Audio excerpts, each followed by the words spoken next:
Guys, what's up? Welcome back to the Turbo John YouTube channel. I'm still over here at the shop, B&K Performance. I've been over here for a little while, got my car fixed outside. It is ready to go racing this weekend. That didn't take me quite as long as I anticipated. Came inside and started working on Randy's stuff. Working on his headers, we got his oil pump. Let me show you what we got going on with his. Same thing, these are the headers that are up. Same thing from last time, just now getting to work on them. I've got to weld this diamond in here. It's not quite straight. I was able to take the collector and squeeze it to make it so that it goes on pretty easy. And you can see there's some space down in there. So what I'll have to do is once I get it on there, I'm gonna have to squeeze it back down a little bit. So get it on there so it fits pretty tight, and then just weld it all together, and it should be pretty easy, hopefully, and won't be that bad.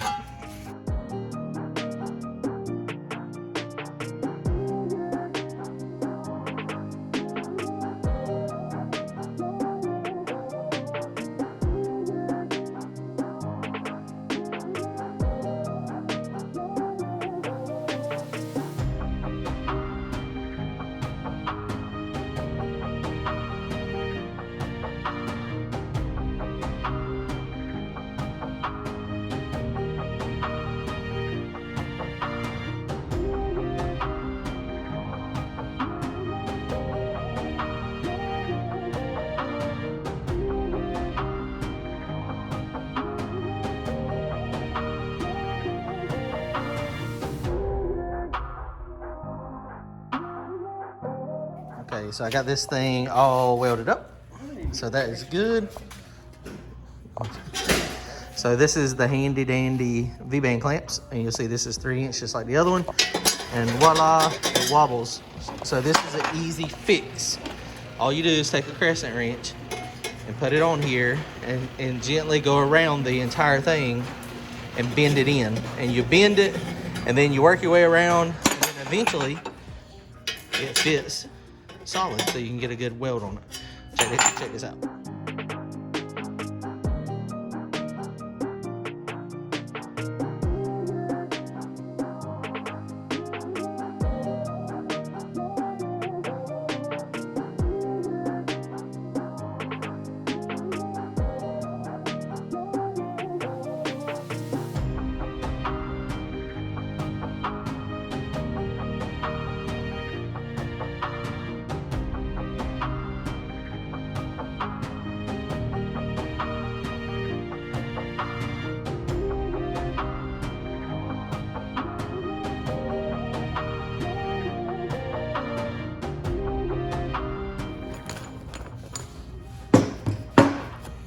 All right, guys, well, check this out. We got Randy's pump back today, or a couple days ago. Man, they did an awesome job on this thing. This thing is completely brand new. It is rebuilt. The only thing that is used is this pressure regulator. So this is a very nice pump. So what they did is this pump previously was mounted under the headers. You know, there was enough room to make it work off of the way it was driven off of the accessory drive, off of the gear drive. It was fine. But with the turbo car, it wasn't going to work. But anyway, so we were taking it apart. We were going to move the brackets around, and we took it apart, found out that, you know, the pump was destroyed. It was just beat up bad. Y'all saw it in the other video. So Randy sent it off to get it rebuilt. So while he was there with it getting rebuilt, he talked to them, and they were like, he told them what we were going to do and what kind of drama we were having with mounting, and they come up with the solution of turning this thing around. So now this is going to face forward on the car. So this will be run off of this one pulley, the one inch pulley. So it's going to be facing forward. Back of the motor is going to be this way, and the front of the car is going to be this way. So we should have plenty of room. We're going to mount it off of the frame rail. It's going to be easy to mount though, we think.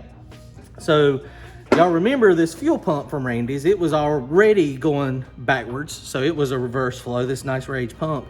And so they come up with a way, Peterson, they have this nice little handy dandy bracket on the back, and they were able to make it so that we can bolt this directly to this. So we were like, cool, fine and dandy. So we got our bracket here. You see this has got 3 holes. That's a traditional style belt drive fuel pump.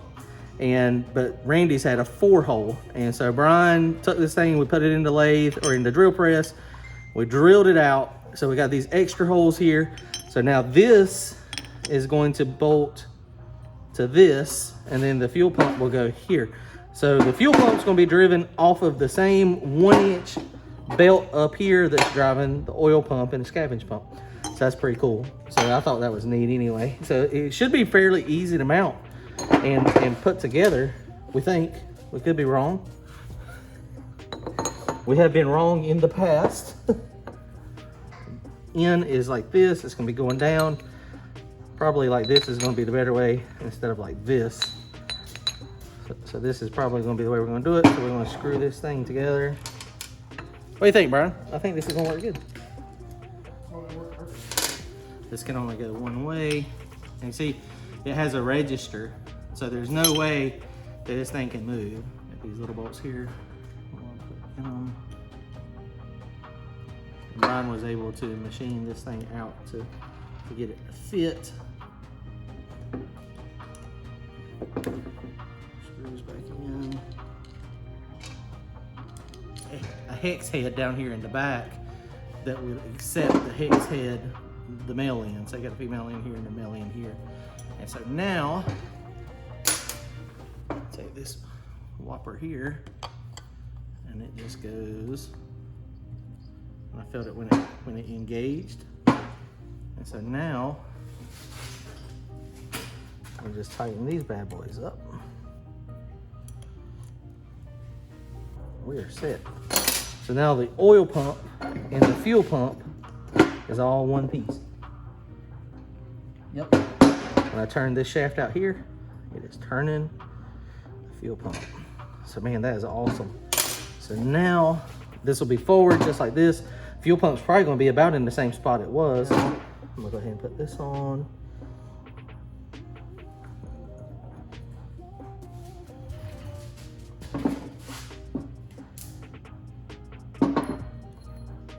And we can play with final adjustment on this, of course, when we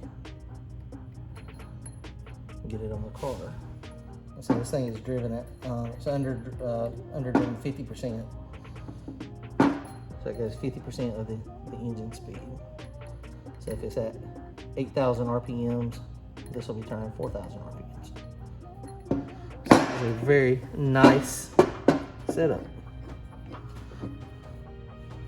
These things are huge. This is like how big is this pump, Ron? It's like 21 gallons, 22. Huge. So Monday, those header studs should make it a world of difference, I would think.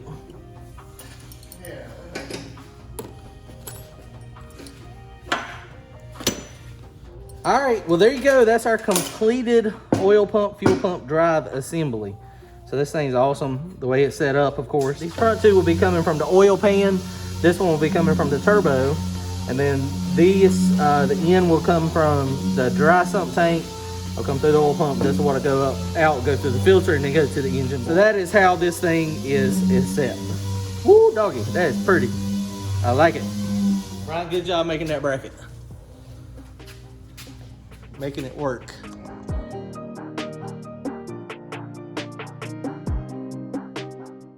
All right, well, that wraps it up. We're slowly making progress on this thing. This is a picture from the car before we got the header collector changed.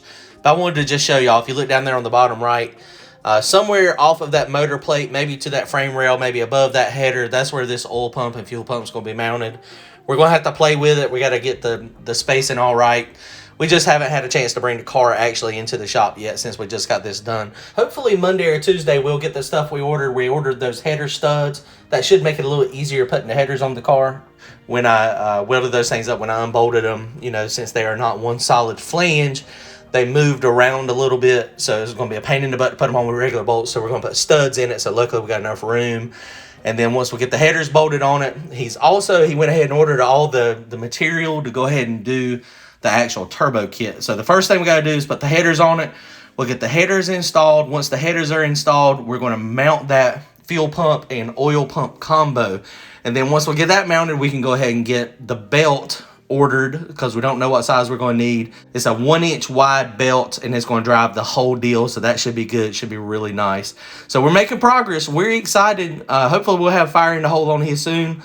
Make sure y'all comment, like, and subscribe. Hit that join button. Go to the turbojohnracing.com and get you some merchandise. Thanks.